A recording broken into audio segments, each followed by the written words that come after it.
Ini adalah sepenggal perjalanan kisah hidupku.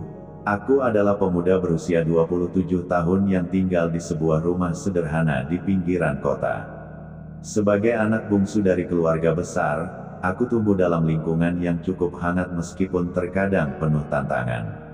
Aku bekerja sebagai supervisor di perusahaan logistik yang cukup sibuk, sehingga membuatku jarang ada waktu untuk mengurus rumah. Mbak Suci adalah pembantu rumah tanggaku yang sudah bekerja selama 3 tahun. Dia perempuan berusia 31 tahun yang sederhana namun memiliki pesona tersendiri. Dengan senyum ramahnya dan keramahannya, Mbak Suci selalu bisa membuat rumah terasa hangat. Latar belakang Mbak Suci tidak mudah, dia berasal dari desa kecil di Jawa Tengah, dan datang ke kota besar demi menghidupi keluarganya. Orang tuanya adalah petani, dan dia adalah anak pertama dari 4 bersaudara. Demi membantu adik-adiknya bersekolah, Mbak Suci rela bekerja keras dan mengesampingkan impian-impian pribadinya. Awalnya, hubungan kami sebatas majikan dan pembantu. Mbak Suci menjalankan tugasnya dengan penuh tanggung jawab dan perhatian. Setiap pagi, aroma masakan yang dia buat memenuhi rumah, dan saat aku pulang larut malam, selalu ada makanan hangat menungguku di meja makan. Perlahan-lahan, aku mulai merasa bahwa kehadirannya bukan sekadar kehadiran seorang pekerja di rumahku, tetapi lebih dari itu. Satu malam, saat hujan deras mengguyur kota, listrik di rumah padam.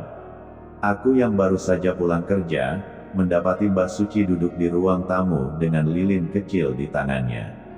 Dia menatapku dengan senyum lelah namun tetap hangat. "Mas, baru pulang ya? Maaf ya, ini lagi mati lampu," katanya sambil menyalakan lilin tambahan di dekat meja. "Nggak apa-apa Mbak, malah terasa seperti nostalgia waktu kecil," jawabku sambil duduk di dekatnya. Aku menatap ke atap rumah menikmati keheningan dan suara hujan yang menenangkan. Dulu waktu aku kecil, di desa mati lampu itu sudah hal biasa Mas. Kadang, kami sekeluarga duduk di teras sambil mendengar suara hujan seperti ini, kata Mbak Suci, matanya menerawang ke masa lalu. Kedengarannya damai, balasku sambil tersenyum. Aku malah jarang punya momen seperti itu Mbak. Waktu kecil, setiap kali listrik padam aku pun langsung sibuk mencari lilin dan takut gelap sendirian, jawabku sambil tertawa. Dia tertawa kecil, suaranya terdengar lembut. "Mas itu takut gelap, aku nggak ngangka loh," ucap Mbak Suci. Aku ikut tertawa. "Jangan bilang siapa-siapa ya, rahasia ini bisa merusak reputasiku," candaku. Kami di situ berbicara tentang masa kecil, mimpi-mimpi yang dulu pernah kami punya, dan betapa hidup membawa kami ke arah yang tidak selalu sesuai harapan. Malam itu, aku mengetahui bahwa Mbak Suci ingin sekali membuka warung makan kecil. Dia bercerita dengan semangat, matanya berbinar saat menggambarkan masakan-masakan andalannya. "Mbak, kenapa nggak mulai saja? Masakan Mbak enak, aku yakin pasti banyak yang suka," ucapku serius. Mbak Suci menggeleng pelan lalu menjawab, "Modalnya belum cukup Mas. Lagi pula, aku masih harus membantu orang tua di desa dan adik-adik yang masih sekolah. Aku senang melihat mereka bisa kuliah nanti, itu lebih penting buatku," sahutnya lagi. Aku terdiam, merasa kagum dengan keteguhan hatinya. "Mbak Suci, kamu luar biasa ya. Aku jadi sadar, hidup ini bukan cuma soal mengejar impian sendiri, tapi kita juga harus memikirkan nasib orang terdekat kita," jawabku kagum. Dia tersenyum, kali ini lebih hangat dari sebelumnya. "Semua orang punya jalannya sendiri Mas. Tapi kalau Mas sudah sampai di titik ini, pasti Mas juga punya cerita perjuangan sendiri kan?" Aku mengangguk, pandanganku menerawang. "Iya Mbak, kadang aku merasa capek dengan semua ini. Dunia kerja itu keras, persaingan gak ada habisnya. Tapi, setiap pulang dan melihat rumah ini tetap nyaman, rasanya semua kerja keras itu terbayar."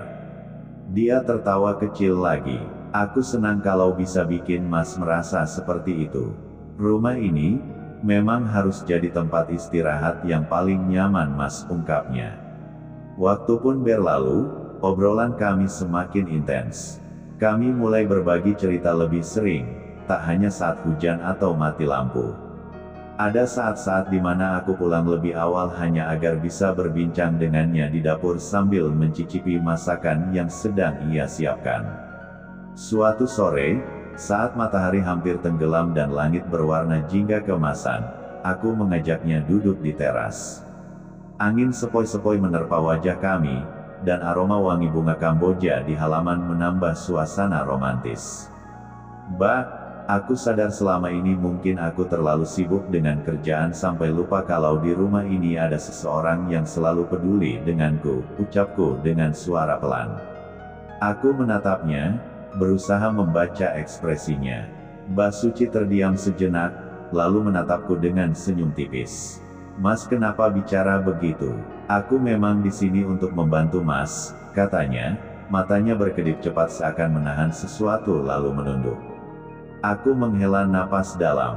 Iya, akan tetapi, aku menginginkan hal yang lebih dari itu Mbak. Aku sadar kalau perasaanku ke Mbak sudah berubah. Aku nggak melihat Mbak cuma sebagai orang yang membantu di rumah ini. Mbak lebih dari itu buatku, ucapku serius. Mbak Suci terkejut, matanya membesar, lalu perlahan wajahnya memerah. Mas serius, ini bukan candaan kan? Enggak Mbak, ini sungguhan dan ini nyata. Aku tahu ini mungkin aneh, tapi aku mau Mbak mengisi hari-hariku, bukan hanya sebagai pembantu, tapi sebagai seseorang yang berarti lebih dari itu. Mbak Suci menunduk, matanya berkaca-kaca. Aku bisa melihat dia menggigit bibirnya untuk menahan emosi. Lalu, dengan suara gemetar, dia berkata, Mas, aku juga merasa hal yang sama sepertimu. Tapi aku takut ini hanya perasaan sesaat, dan aku gak mau nanti aku kecewa, ucap Mbak Suci sambil menundukkan kepalanya. Lalu aku pun menggenggam tangannya, lembut namun penuh keyakinan. Mbak, ini bukan sesaat, ini sudah lama tumbuh di hati aku, mungkin tanpa aku sadari. Dia mengangkat wajahnya, mata kami bertemu. Ada kehangatan yang tak bisa diungkapkan kata-kata di sana. Kalau begitu, Mas, aku mau mencoba. Kita lihat kemana perasaan ini membawa kita, jawabnya akhirnya. Di momen itu sejak saat itu, kami mulai merajut cerita baru. Hubungan kami tidak lagi sekadar antara majikan dan pembantu, tetapi dua orang yang saling memahami dan mendukung di setiap langkah. Kami tahu perjalanan ini tak akan mudah, tapi dengan setiap tawa, obrolan panjang, dan kehangatan di antara kami, aku yakin kami bisa menjalaninya bersama. Aku menatap senyum Mbak Suci dengan hati berdebar. Senyum itu membuatku merasa bahwa mungkin, hanya mungkin, perasaanku tidak bertepuk sebelah tangan. Setelah beberapa detik yang terasa seperti selamanya, dia akhirnya berbicara. Aku juga sudah lama ingin bilang sesuatu, Mas, katanya sambil memainkan ujung jilbabnya, tanda ia gugup. Sejujurnya, aku juga sering merasa nyaman kalau kita ngobrol atau sekadar kerja bareng di dapur. Tapi aku selalu ragu, takut kalau perasaanku ini salah tempat. Jantungku berdetak makin kencang mendengar pengakuannya. Seakan-akan seluruh ruangan menjadi saksi bisu percakapan yang menegangkan ini. Aku tersenyum, mencoba mengurangi kecanggungan yang menggantung di antara kami. Mbak Suci, aku juga sempat ragu. Aku takut hubungan kita tidak akan dipahami oleh orang lain. Tapi aku nggak bisa mengabaikan perasaan ini. Kamu sudah menjadi bagian penting dalam hidupku. Setiap tawa dan cerita kita, itu yang selalu aku tunggu. Mbak Suci menunduk, wajahnya memerah. Mas, aku nggak tahu harus bilang apa.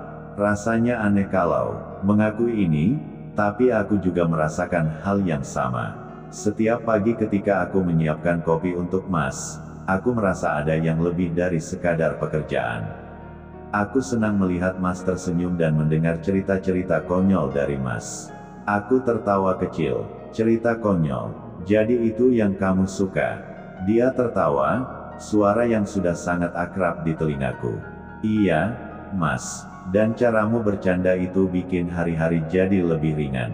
Keheningan kembali menyelimuti kami, tapi kali ini berbeda. Rasanya seperti dua hati yang akhirnya bertemu di tengah keraguan dan kebisuan. Aku mengulurkan tangan dan, dengan hati-hati, menggenggam jemari Mbak Suci. Kalau begitu, mulai hari ini, kita jalani ini perlahan, ya.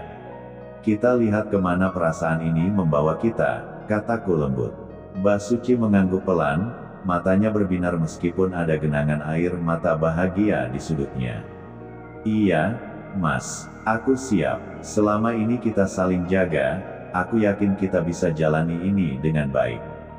Dari situlah aku mulai memberanikan diri untuk semakin mendekatkan wajahku, dan kulihat Mbak Suci malah menutup matanya, seolah paham apa yang akan aku lakukan. Akhirnya kami pun larut dalam keheningan, tekanan demi tekanan aku coba berikan, diiringi gelapnya suasana ruangan itu membuat dunia ini seperti sedang memahami apa yang kami lakukan. Setelah selesai dengan kegiatan itu, kami pun saling merapikan diri lagi sembari sambil saling pandang dan tersenyum. Waktu berlalu tanpa kami sadari. Hari sudah mulai gelap, akhirnya Mbak Suci bergegas pamit untuk pergi ke dapur untuk menyiapkan makan malamku. Detik itu, semua perasaan ragu, takut, dan khawatir seakan terbang hilang. Di ruangan kecil itu, aku dan Mbak Suci menemukan sesuatu yang lebih berharga daripada sekadar hubungan majikan dan pembantu. Kami menemukan keberanian untuk saling mencintai.